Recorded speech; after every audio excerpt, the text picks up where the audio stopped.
Hello, everybody. Welcome to this week's Meet Me in the Dirt moment. This is episode 4. My name is Barbara Lawson, and I am coming to you from my garden. Of course, one of my very favorite places to be. And this week I wanted to talk about the healing benefits of gardening. Hopefully, you already have figured out that I don't garden just for the sake of putting plants in the ground, but part of the gardening experience is to be able to bring healing and health benefits from it. There are so many reasons why people garden, and I remember years ago when I started, I was thinking, isn't gardening for like old people or just people that are retired and they don't have much to do? And that is so not true. Gardening is for people that have a lot on their plate, honestly. As you can hear the cars going on around me, it just shows you that life continues to move on. Even though what's around me is very still and very tranquil, life continues to move on all around us. And it's important for us to realize that there are ways in which we can help ourselves be able to stay in tune more and to be able to deal with what's going on in our life. Gardening is one of the main ways that I choose to do that, and I'm going to share with you some very real and beneficial ways in which I'm able to heal in the garden. And so I'm more of a show and tell person.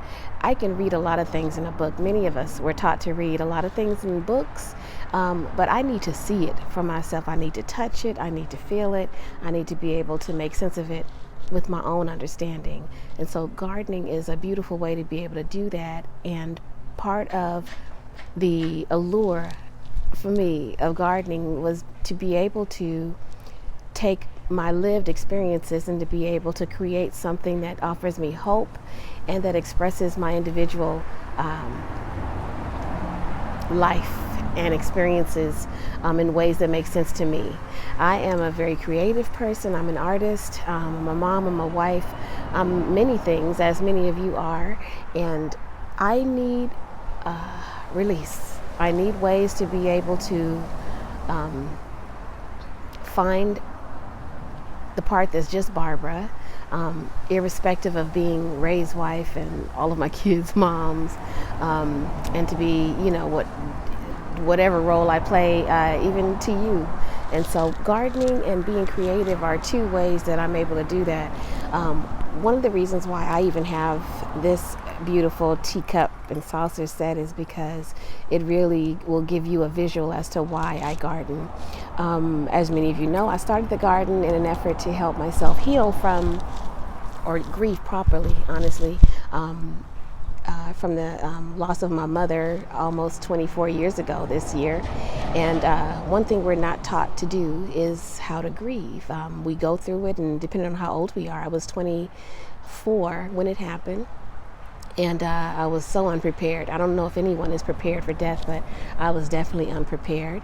And because I had 3 children at the time, I had to continue moving on with life. I didn't have the time to go and ask someone how to get help, nor did I know I needed it, nor did I know I needed any direction on how to go through the process. And so I moved through life handling business, as most of you do, and it over time, many years, it became a bit too much to handle.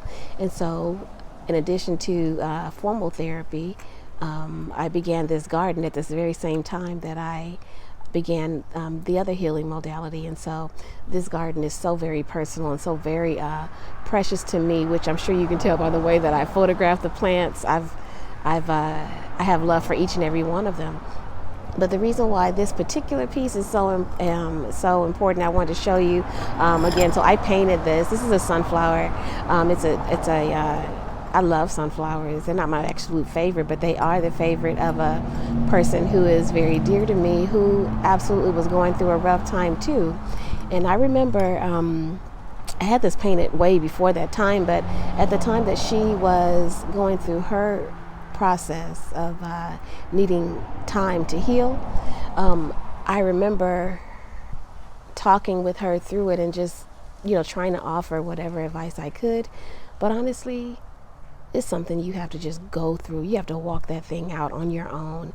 And as I did that personally for myself, building a garden, having the time to dig into dirt, having the release, to cry tears back here, tears of sorrow, tears of joy, anger, all of those things, it allowed me to be able to properly grieve. And so I remembered when my friend was going through her own time of grieving, I remember planting this in here. And I remember telling her too that at some point, her cup would overflow again. And I remember writing this on here. I won't mention her name to protect her privacy. But one of the beautiful things that I noticed probably last week, which is how I knew what I would talk about today, one of the things that I noticed was that I hadn't paid attention to this after I planted it. I can go back and I'm going to show you pictures of when it was created. I think it was around November time frame, somewhere in there. But I also have the plant that I had, talked to her about, and that made me think about her. And I always think about a cup overflowing, meaning in good and bad ways. Sometimes we can pour too much into our life and into our cups, and it can overflow with goodness, or it can overflow with just a multitude of hurt and pain, right? Depends on how much you've been stuffing or what you have been stuffing. And so this particular piece last week when I was watering the garden, and I have so many plants back here, I don't know how many, and that's my business. But when I went to look at this, because it's yellow, and I was repainting in a little a little area where this was sitting, I looked and I was thinking, look at how it's grown. Look at how and I'll put pictures of this a little bit closer up in the same thread, but it's grown so much. And that's one of the beautiful things about knowing, that about gardening period, is because you will be able to see growth, not maybe day to day, unless you're just like sitting there watching or doing one of those slow-mo videos, but over time, without you paying attention, you going through normal life, doing the things that you need to do, you will be able to come back and see growth in ways that remind you of a time that you weren't there. And so this garden, this particular piece that has Barbara's Delight painted teacup and saucer, and this tribute to my friend that says, "Your cup will overflow again," it's such a reminder to me, and also now reminding you, that gardening gives you a way to physically remind yourself of what life used to be like before the healing, before you had hope, before you felt hopeless, rather, if that is the case, before the anxiety, before depression. It shows you over time, if you take care of yourself, if you do the work, that you will, in spite of all that's going around you, again, you hear the cars in the background, but in spite of how quickly life passes by, you will be able to come back and see the fruits of your labor. You will see that your cup will overflow, and it won't be with sadness anymore, it will be with joy.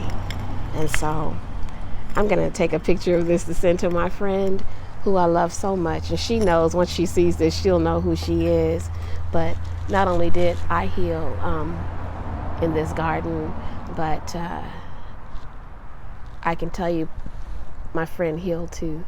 She dealt with her stuff. She went to get help that she needed, and she began to take care of herself and notice when she just wasn't herself anymore, and she took action. And so gardening is a way to take action on behalf of yourself and to help you get back to a place of normalcy and of love and of peace. And so hopefully you can see this other little piece here that I made when as one of the very first pieces that I put into my garden when I created it. And it says, your soul finds rest in the garden. And it is so true. This is this week's Meet Me in the Dirt moment, and I pray that you have been encouraged and that you realize that gardening is so much more than just us digging in dirt. it's actually good for the soul. Okay, thank you. Bye.